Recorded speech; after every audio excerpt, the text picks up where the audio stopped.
할렐루야. 반갑습니다. 봄비가 내리는 또는 봄눈이 내리는 어쩌면 낭만적이라고 할 수 있는 이 좋은 날에 우리 평양호의 제196회기 노예를 개최하게 됨을 감사를 드립니다. 어제 종려주일이 지나고 또 고난주간이 시작되는 우리 교회로서는 대단히 중요한 또 이런 절기에 우리 주님의 은혜로 노예를 개시하게 되었습니다. 하나님의 은혜와 십자가의 은혜가 우리 모든 노예원들과 모든 교회에 풍성히 임하기를 축복합니다. 성경 말라기 시대와 비슷한 BC 5세기 저 그리스에는 대조적인 두 인물이 있었습니다. 정복자로 무기영화를 누리는 알렉산더 대왕과 아무도 가질 것 없는 거지 철학자 디오게네스가 살았습니다. 통나무굴에 살고 있던 디오게네스는 종종 밝은 대낮에 등불을 들고 아테네 시장통을 이리저리 돌아다녔다고 합니다. 이에 사람들은 깔깔거리며 당신 제정신이냐 하고 비웃었습니다. 제자들이 스승님 왜 대낮인데 등불을 들고 다니는지를 물었습니다. 그러자 사람다운 사람이 꼭 있을까 찾아다니고 있다고 말했습니다. 교육과 과학 문명이 고도로 발달한 이 시대에도 존경할 만한 사람을 찾아보기 어렵고 믿을 만한 정치가 지도자도 찾아보기 힘든 어두운 시대입니다. 그러면 교회 안은 어떻습니까? 성도님들은 물론이고 우리 목사나 장로, 선교사들 가운데서 전심으로 하나님 말씀에 순종하고 간절히 기도하는 영적인 삶을 살아내는 거룩한 믿음의 사람이 얼마나 있을까요? 우리 예수님께서 누가복음 18장 8절에서 인자가 올 때에 세상에서 믿음을 보겠느냐 하셨습니다. 오늘 우리가 읽은 이 본문이 있는 마가복음 4장 서두에는 예수님께서 바닷가에 모인 큰 무리에게 네 가지 땅에 떨어진 씨에 대한 비유의 말씀을 하고 있습니다. 이 비유의 말씀은 많은 사람들이 같은 장소에서 예수님의 말씀을 동일하게 들을지라도 듣는 사람의 마음, 즉 심령의 상태에 따라 아무 일도 일어나지 않을 수도 있고 30배, 60배, 100배의 열매를 맺을 수도 있다고 하셨습니다. 그러므로 예수님 복음받은 성도는 말씀을 보고 듣고 읽고 묵상할 때 내 자신의 마음이 길가 돌과 가시떨기인지 혹은 좋은 땅인지를 살펴서 부지런히 평소에도 농부가 힘을 베듯이 마음밭을 갈고 돌을 뽑아내어야 합니다. 즉 진정한 영적 생활을 통해서 먼저 내 자신의 마음을 기경해야만 하나님의 말씀을 듣고 받아서 그 뜻을 행할 수 있고 열매를 맺어서 우리 주님을 기쁘시게 할 수가 있습니다.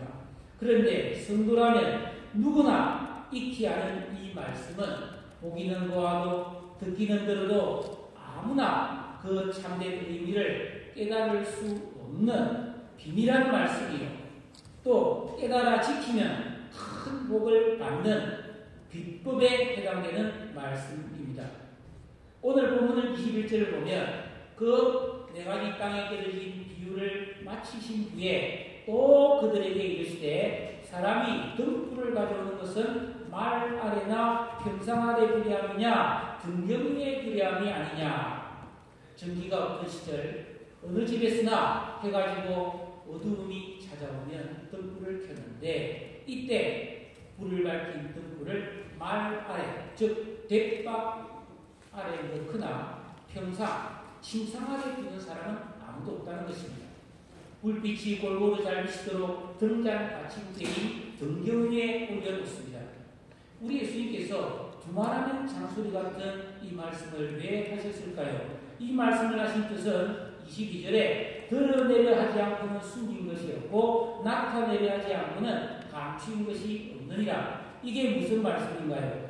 이해하기 어려운 말씀 같지만 같은 내용인 누가복음 8장 17절을 보면 숨은 것이 장차 드러나지 아니할 것이 없고 감추인 것이 장차 알려지고 나타나지 않을 것이 없느니라 하셨습니다. 즉 사람은 누구든지 감추고 싶은 것은 감추지만 알려지기 원하는 것은 적극적으로 자랑하고 드러내기를 좋아한다는 것입니다. 내가 지은 죄, 부끄러움 이런 것들은 감추고 알려지기 원하는 것은 다른 사람이 한 사람이라도 더 알아주기를 바라면서 자랑한다는 것이죠. 그러나 하나님 앞에서는 이런 사람의 의도와 상관없이 진실과 실상이 고스란히 다 드러나고 밝혀진다는 말씀입니다. 우리 목사들이나 장로님들의 영적 상태가 길가인지 돌밭인지 가시떨기인지 좋은 땅인지 다 드러나고 숨은 선행, 말씀 순종과 기도의 진정한 영적 생활을 통해 기영된 좋은 마음밭에서 맺어지는 열매의 수양도, 그 사람의 의식, 지각, 인격, 감성도 한밤중에 켜놓은 등불처럼 환하게 밝히 드러난다는 것이죠. 이 말씀이 왜 중요하냐 하면은 마태복음 5장 14절 15절에 보면 너희는 세상의 빛이라 산 위에 있는 동네가 숨기지 못할 것이요 사람이 등불을 켜서 말 아래에 두지 아니하고 등경 위에 두나니 이러므로 집안 모든 사람에게 비치느니라 하신 말씀 때문입니다. 오늘 우리가 보니 마가복음 4장에서는 네 가지 땅에 뿌려진 씨앗 이루기에 등불이라는 말씀이 나오고 마태복음 5장에서는 팔복 다음에 빛과 소금 그리고 등불 이야기가 나옵니다. 결국 이 두 말씀은 같은 주제를 말씀하시는 것입니다. 팔복이 이루어진 사람은 그 마음이 좋은 땅으로 기영되는 성도이고 그런 사람이라야 빛과 소금이 될 수 있고 이렇게 세 사람의 의식이 만들어진 사람이라야 모든 사람을 이롭게 하는 등불이 될 수 있다는 것이죠. 그래서 마태복음 5장 16절을 보면 이같이 너희 빛이 사람 앞에 비치게 하여 그들로 너희 착한 행실을 보고 하늘에 계신 너희 아버지께 영광을 돌리게 하라. 마음이 가라앉혀서 빛과 돌과 가시밭을 뽑아내는 성도라야 사람들 앞에서 착한 행실로 빛을 발할 수 있고 하나님께 영광을 돌릴 수 있습니다. 선한 삶만이 우리 하나님을 영화롭게 할 수 있습니다. 마가복음 4장 23절에 비 있는 자는 들으라. 이 말씀이 우리 목사와 장로들 그리고 오늘 함께하는 모든 성도들 구원받은 성도들의 영적 생활에 얼마나 귀하고 중요하고 복된 비밀한 말씀인지를 깨달아야 합니다. 24절에 또 이르시되 너희가 무엇을 듣는가 스스로 삼가라. 너희의 헤아림은 그 헤아림으로 너희가 헤아림을 받을 것이며 더 받으리니. 무엇을 듣는가 스스로 삼가라. 듣는 것에 유의하라는 뜻입니다. 왜냐하면 누구나 자기 생각이 있습니다. 그렇기 때문에 말씀을 듣고 나면 자기 기준을 가지고 자기 지식을 가지고 헤아린다는 것입니다. 즉 평가하고 판단을 하는데 예수께서 가르쳐 주시는 이 하나님의 말씀을 듣고 인간적인 생각과 세상적인 가치관과 자기 기준을 가지고 이 말씀을 보도하거나 비판하거나 거역을 하면 하나님께서도 그렇게 평가하고 판단하여 헤아림을 받게 되는데 더 엄중한 심판, 즉 배치기를 당한다는 경고의 말씀입니다. 그래서 마태복음 7장 1절 2절에 보면 비판을 받지 아니하는 것은 비판하지 말라. 너희가 비판하는 그 비판으로 너희가 비판을 받을 것이요 너희가 헤아리는 그 헤아림으로 너희가 헤아림을 받을 것이다. 여러분 그러면 어떻게 해야 우리 하나님의 말씀을 올바르게 듣고 올바른 헤아림을 통해 순종함으로써 하나님께로부터 좋은 헤아림을 받을 수가 있을까요? 마태복음 7장에 해답이 나옵니다. 마태복음 7장 4절 5절 보라 내 눈 속에 들보가 있는데 어찌하여 형제에게 말하기를 나도 너의 눈 속에 있는 티를 빼라 했느냐. 외식하는 자여 먼저 내 눈 속에 있는 들보를 빼라. 그 후에야 밝히고 형제의 눈 속에서 티를 빼기라. 먼저 자기 눈 속에 있는 들보를 빼야 올바른 헤아림이 가능하다는 것입니다. 들보가 박혀있는 상태에서 비판하고 평가하고 좋다, 나쁘다, 싫다, 잘못됐다, 못 믿겠다, 옳다, 그러다 하는 것은 오판이고 판단 미스의 가능성이 대단히 많다는 것입니다. 그러면 이토록 잘못 판단하게 하는 성도의 눈에 박혀있는 들보의 정체는 무엇입니까? 그것이 바로 마태복음 13장, 마가복음 4장에 나오는 길가 돌밭 가시밭입니다. 우리 예수님의 말씀이 다 이렇게 연결되어 하나의 진리를 우리에게 가르쳐 주시는 것입니다. 그래서 마가복음 4장 13절에 너희가 이 비유를 알지 못할 텐데 어떻게 모든 비유를 알겠느냐 하신 것입니다. 이 비밀을 밝히 깨달아야 예수 믿고 구원받은 거듭난 성도는 올바른 신앙의 방향과 목적을 알고 좁은 길이지만 많은 사람들이 찾지 않는 길이지만 반드시 진리의 길, 영원한 생명의 길을 잃어버리지 않고 자로나 오르나 치우치지 않고 진정한 하나님 위에서 부르신 부름의 삶을 향하여 달려갈 수 있는 것입니다. 마지막 절 25절에 있는 자는 받을 것이요 없는 자는 그 있는 것까지도 빼앗기리라. 우리 하나님께서는 상 줄 자에게 상을 주시고 벌을 줄 자에게는 벌을 주시는 신상필벌의 공의로우신 심판주이십니다. 그래서 영적인 은혜와 축복은 부익부 빈익빈이 됩니다. 그 증거가 마태복음 25장 예수님께서 말씀하신 달란트 비유에 명확하게 나와 있습니다.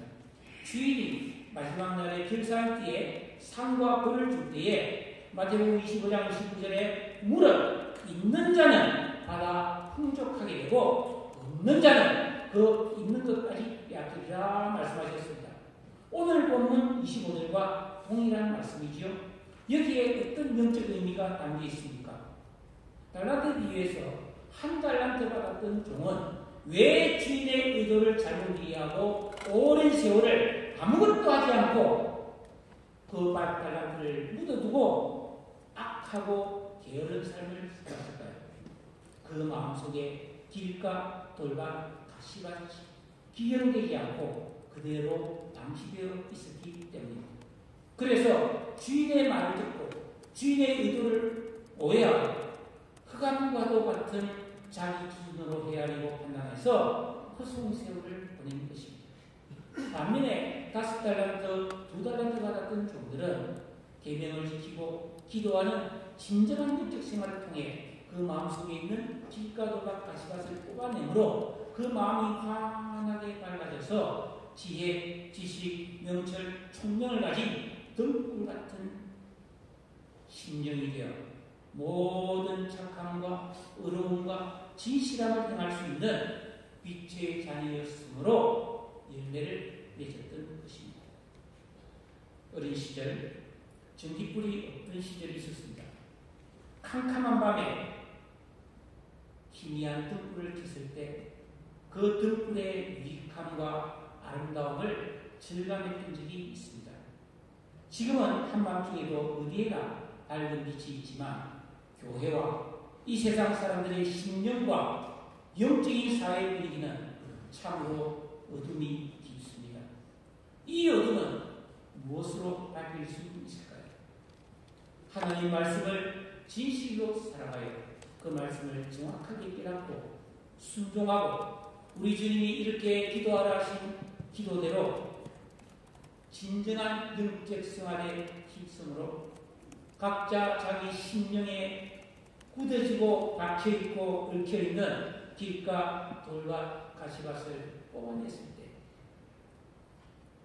심령이 밝아져 등불이 된 그런 성도의 착한 행실과 거룩한 섬김을 통해 이 세상의 어둠을 밝히는 것이 가능합니다.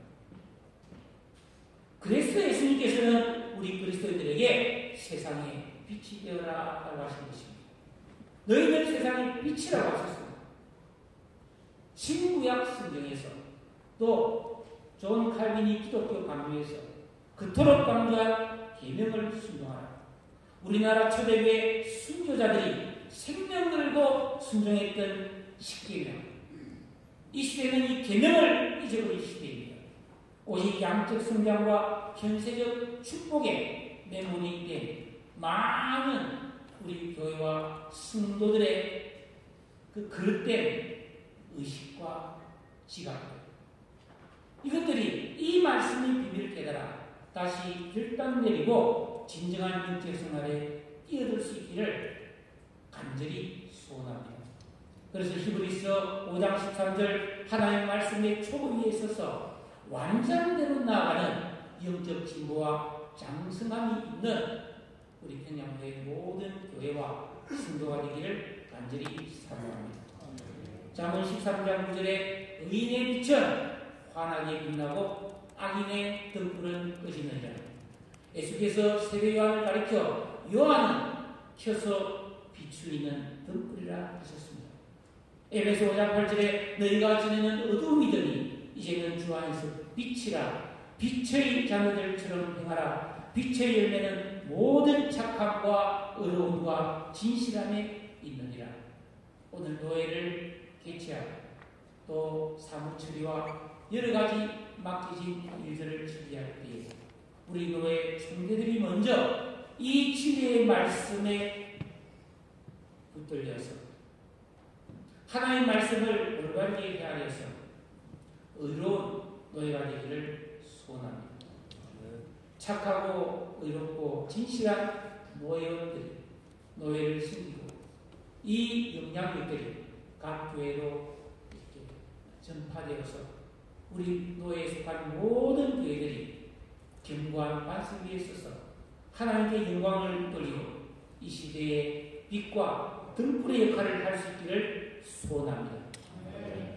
교회와 가정, 내가 구하는 곳곳에서 영적 어둠을 밝히는 등불이 되어 사는 우리 모든 교회들 되시기를 우리 주님의 이름으로 축원합니다.